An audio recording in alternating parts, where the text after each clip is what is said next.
Dr. Sharon Schutz, and I'm sitting here today with our county judge, Judge Doug Page, and we're going to be discussing the Commissioner of Court and some of the things that are going on in Trinity County.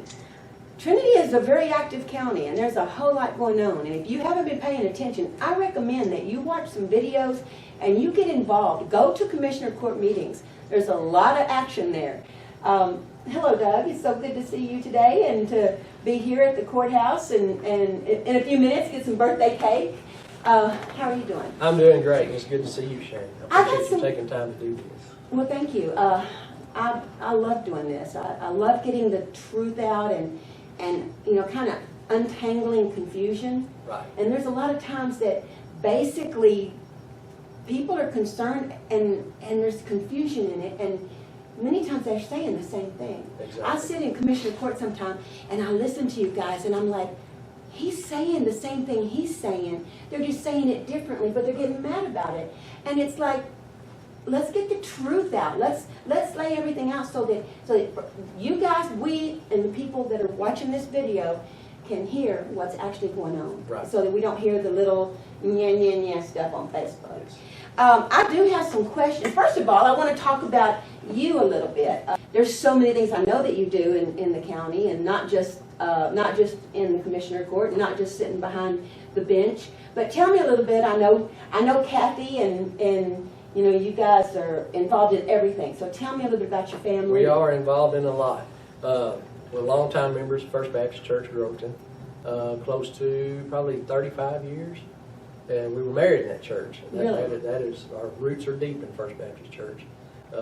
We have a son and daughter-in-law that live out in the Nogales Prairie area. And have our two precious grandchildren that we think hung the moon. Yep. And I have another son and his wife that live down in Wharton, Texas. Just recently purchased them a place down there, and they're doing well for themselves. But like you said, Kathy and I are very involved in the community. And that's one of the things, prior to me getting this job, when I first campaigned, was wanting to give back to the community as much as I can. Right. You know. And speaking of giving back, I wasn't in Trinity County when you first went in, or at least I wasn't involved in the political process. But I have heard that when you took office, Trinity County was in debt, right? Am I right? That is and correct. Borrowed money Yes. to make, you know, its bills and to take care of its finances. But now we're not. That is Can you correct. tell me a little bit about our financial situation? The first year I took office, the budget I inherited, we borrowed $565,000 just to make ends meet, as you touched on. Wow. Just to make payroll and finish out the fiscal year. Last year is the first year in several that we have not borrowed money. And this year, the budget I'm currently on, we're going to be running a small surplus on that. So Wow. I'm just ecstatic about where Trinity County has come from in 5 years. Yeah, that's amazing. I appreciate that. That's awesome. And if I could add, it's not Yes. just me alone. It's a concerted effort between myself, Commissioner's Court, all county government, and the appraisal district. Right. Cool. Speaking of Commissioner Court, we have been going to the budget workshops, and it's been an adventure. In fact, I took my grandson after going to the community meeting here in Groveton over the proposed center, treatment center. He wanted to go to Commissioner Court and find out what it was about, and he had a good time. He really enjoyed it. But you know, there's a lot going on, and there's a lot of confusion, I think. Honestly, down in everyone's heart, I really believe that every one of the commissioners are trying to do their best they can with what they have. Right. But the problem is everybody wants to do it their way. Right. And sometimes when you got two people going in opposite directions, it's hard to do it both ways. And I know you guys are going to work it out. I have total confidence. I saw that the other day in the meeting on Monday. I saw that you guys are, you know, down inside. There's a consensus growing. Right. But one of the things that was discussed was the 3 budget processes that are going on. This is the 3rd budget that you've done, and obviously the last 2 have been done differently. Right. What is the difference and why the difference? Let me start by backing up to the first one that is being mentioned.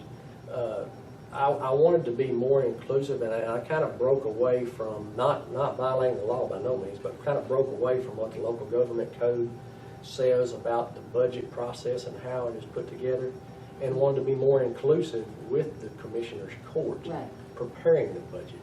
And there was just constant turmoil, and we couldn't gel together and really come together with a budget to get a proposed budget filed. The next year, I pulled back a little bit on that and did more preparation myself, and with a little bit of help from the commissioners. And that worked somewhat better, but we still had a lot of conflict. This year, I chose to go directly by Chapter 111 of the Local Government Code, which states that I am the Chief Budgeting Officer. I prepare a budget and file a proposed budget and then submit it to the court for their approval or disapproval. And at that time, when we have that proposed budget, changes can be made. Pluses here, minuses there, or moving money from one department to another can be made during that proposed budget process. Before you started the process, am I right in that you sent out a form to all the departments to get their proposed numbers for this budget? That is correct. And so what the numbers you're punching in are what they gave you? That is correct. Now, I also understand that there's only one commissioner that has turned in a budget, so you're using last year's numbers? That is correct. Okay, because I hear, I'm hearing, well, we're not getting anything here and we're not getting to put any input in, but if the form hasn't been turned in and the numbers have, because what you're giving is basically what's been turned into you. That is correct. Okay, because that way, we know that if a person doesn't have input, it's because they didn't turn in their form with their numbers. Right. But I understand they're all supposed to punch in numbers this week and bring it back next week to the, Yes, that is Okay. correct. Yes, ma'am. that'd be on September The 3rd. the 3rd, on Thursday at 9 9 a.m. Okay, I'll show up at 9 this time. But anyway, okay, that's going to be an interesting meeting because, like I said, I really, in my heart, think these guys have the best interest of the county, and they're everybody's trying to be honest. It's Right. just so many times you're saying the same thing or Right. something very close, Right. but you're so focused on the way you're saying it Mhm. that you're not hearing what somebody else is saying. And I have a feeling that might be something that's going on. I do want to ask about the $10 an hour raise. You said in the budget that you have not given department heads $10, am I right? I mean, a raise, excuse me. But that you have gone through some of the clerical positions and given up to $10 so that you can get everyone across the board as far as the workers even? Is that? That is correct. And the raises that I plugged in there, most of them coming from the department heads and their sheets they return. Some of them I did on my own, for the most part, from the department heads. But at the point we're at now with this proposed budget, the least paid clerical or support staff would be $10 an hour. Right. Well, that's definitely, very fair. Like I was saying earlier, I understand when you're a small county, you get small county wages, Right. but also, that you don't pay small county prices. Right. Right. So that's good. I was told, and it kind of surprised me when I heard it, that the sheriff department has put in a request for a $20,000 raise for our sheriff. And I was like, wow, that's a lot of money. And that's people's reaction. That's a normal reaction. It's a lot of money. Can you tell me why he would need a $20,000 raise and what he's done to deserve a $20,000 raise? I can. Let me start with saying his annual salary right now is $35,000. This is a man that's on call 24/7 and more or less lays his life on the line with his job and taking care of the people of Trinity County for $35,000 a year. Now, something to support the $20,000 increase is housing inmates out of county. We pay, I think it's $28 per head, per inmate that we house in Houston County. The sheriff has dramatically dropped those numbers in housing inmates out of county. One reason being, he works close with the district attorney and myself and the district judges in moving people through the courts or getting people out on bond and not costing the county to house those inmates. Another cost savings is the inmate community service squad that actually does a lot of labor-intensive work as far as cleaning up county roads, picking up trash on county roads, working our county parks, and things of that sort that saves a lot of labor that doesn't have to be exhibited by the county forces, Right. or the road hands, if you will. And we are actually using inmate labor to do that. Between those two things, he has saved a tremendous amount of money. In addition to that, he's put in a small farm out here at the edge of Groton. The inmates are practically self-supported as far as their food, raising their own food, vegetables, and things of that sort. So he's doing an outstanding job, which I think totally justifies the $20,000 increase. So do you have an idea, generally, what kind of savings he has saved the county through his programs?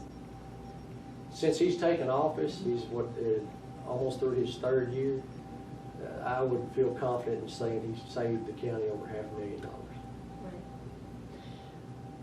Okay, it was suggested that that if $20,000 is too much, and I think $20,000. Of course, like I just said a few minutes ago, is in Trinity County. It's a small county, and but I also know that in a lot of places a first-year school teacher gets paid more than $35,000. Right. And unfortunately, when you go to Brookshire's or one of these grocery stores or one of one of the local businesses, you pay what you pay anywhere else. Right. You don't get a small county prices. But is there any way that it could be done incrementally, where he could, maybe have? They were discussing $5,000 this year, $5,000 in the next few years, and so that it would get up to that point. That is something I'm actually going to visit with the sheriff between now and our next budget workshop on the 3rd of September, and see if we can't make some incremental increases instead of, like you said, biting it all off in one chunk. Yeah. One thing that, of course, like I know Tiger Worsham the other day was saying that he can't guarantee, or y'all can't guarantee, that next year it would be, if you agreed on it this year, that it would be that way next year. Is there any way, and so you say $5,000 this year, $5,000 next year, $5,000 in the next, and is that can that be changed? I mean, will somebody change that down the road? Am I making sense here? If it's a commitment, is it going to be a commitment next year? Will it, be changed just because? Speaking for me, I can see where it could be a commitment for next. If we chose to go that route, doing a $5,000 increase for the next 4 years, Right. I could see where it could be a commitment. Yeah. I wouldn't have a problem with that. Okay, well, that was one of my questions, because I that's what I tended to understand that they were saying was, well, we can say this for the next 4 years, but we can't guarantee that this is the way it'll be in the next 4 years, even though we agreed to it this year. Right. And so that's what I was, the point I was trying to make. I talked to our county clerk, Shasta Berkman, and I was in there when she presented the election administrator position. And to hear her talk about it and to see the numbers that she projected, she put a package together and passed it out to all the commissioners. I'm not sure if anybody read it or not, but it's an awesome package with a lot of great information. Can you tell me a little bit about that position and why it's needed, and a little bit about the packet so that people can know what's going on there? I can. I'm more than happy to. Shasta and I have talked long and hard about this, about the elections administrator, and Lindy with the tax assessor's office as well, about the need for it in Trinity County. And with the other taxing entities in the county, this job could be almost supported by those entities and need very little money from the county coffers to support it. And as Shasta and I have talked about, they kind of elections for them is kind of second fiddle to, I mean, her primary job is county clerk. Lindy's primary job is county tax assessor collector. And then, oh, that's right, we do have to take care of elections too, so they kind of get put on the back burner. And maybe not getting the proper training or the adequate training. And as we've all taught, we're leaving ourselves vulnerable to a lawsuit if we don't have proper trained, educated elections administrators and workers in place in the future. So you said then that the job can actually, by dealing with these entities, you're talking about the schools, and Yes. I'm under, I understand that she's talked to the Groveton School or Apple Spring School, and some of the different entities already who have agreed to sign on with this program, and they will actually pay into the county for this person to take care of their elections. Is that true? And so, and progressively, this job could actually pay for itself and pay most of its own bills without the county having to pay. That is exactly true. Yes, ma'am. That just makes sense. Exactly. That makes a lot of sense. Plus, like I said, it takes care of that liability we have out there Mhm. of not having people that are fully educated about the elections Right. and election process. Well, also, she was talking about the overtime. I understand there's a lot of overtime through the election process, and a lot of people missing a lot of meals and stuff. But the county's having to pay somebody that overtime to sit in these offices and do this work. That is correct, yeah. Lindy, the tax assessor, and Shasta, the county clerk, their staff usually work over. My staff out of my county judge's office help during election time, Right. working overtime and covering the elections. And Shasta has all of this together in a packet that's got all these numbers and everything that anybody could see. Are they available to somebody if they want to see them Yes, ma'am. and look at them? Because I think it's something that we need to let people know about. It's a great idea. And I went to the website she was talking about. There's a website in Grimes County. That is correct. They have an election administrator, and their website is amazing, and they offer a lot of services Right. because they have somebody that's their job. Right.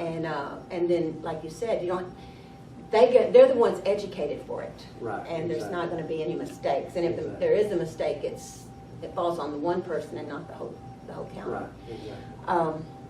Well, that's a great idea, and I hope everything works well with it. And I'm just hoping that the commissioners will all read the packets and I get hope the so, too. information. I hope And the Chapter 11 local government code, can you tell me a little bit about that? 111, Chapter 11, listen at me. Chapter 111 government code. I have not looked that up. I glanced at one the other day, and that's where we can go, the community can go and find out how the government is supposed to operate and how you, as the judge, our county commissioners and different ones, what their responsibilities That are. is exactly And the way they correct. handle business. That is exactly correct. And you can simply Google it, just Texas Local Government Code, Chapter 111, and it will pull up. And it goes through step by step what the budget process is as far as me being the chief budgeting officer, the responsibilities of the court, of approving the budget and approving a tax rate to cover that budget.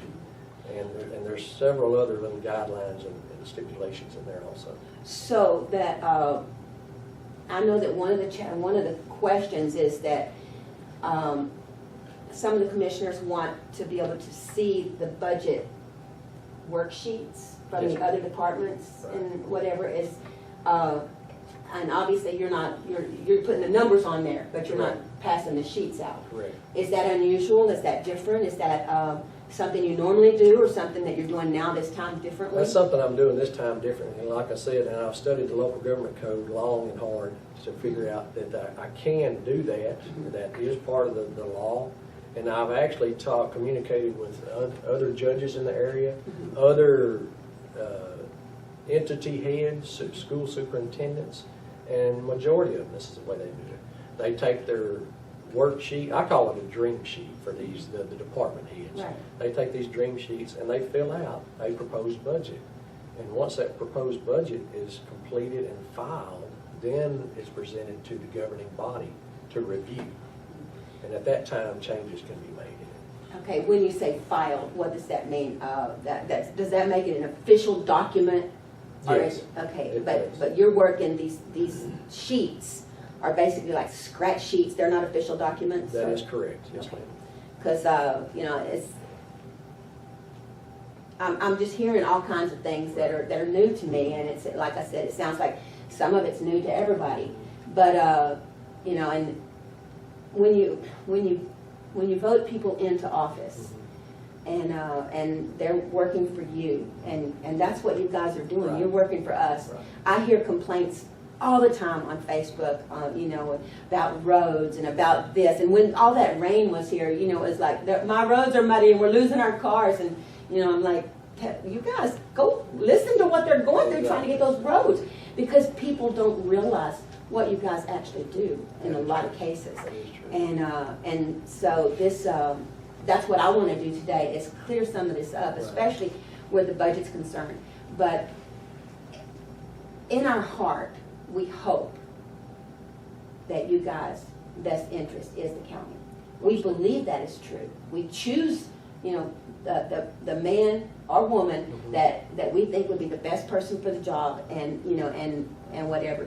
But we want to see our county officials and our county government work together, not, you know, not this tension that goes on all the time. I agree It's wholeheartedly. heartbreaking. to see I agree what happens. wholeheartedly. If I could add to that, speaking for myself, I want to do the best job I can for Trinity County and the people in Trinity County. And I mean, this is my county too. You know, this is my residence, and I want to be as transparent as possible. And I would like to see the court become more cohesive and gel together for the betterment of Trinity County. Right. Well, I really have enjoyed visiting with you, and I'm hoping that some of these answers that we got out today will help some of the confusion. And I appreciate everything that you do, and I know that you do a great job. I'm there every commissioner court and have been for months. You are, and I appreciate it. And I've seen the way you guys work, and you are a great group. All of you together are a great group. I've seen you interact, and when you get past a tension point, you know, it's just awesome. And Right. you'll get past this tension point. Things Right. are going to work great. Yeah, Thank you very so good. much. Thank you. Appreciate you.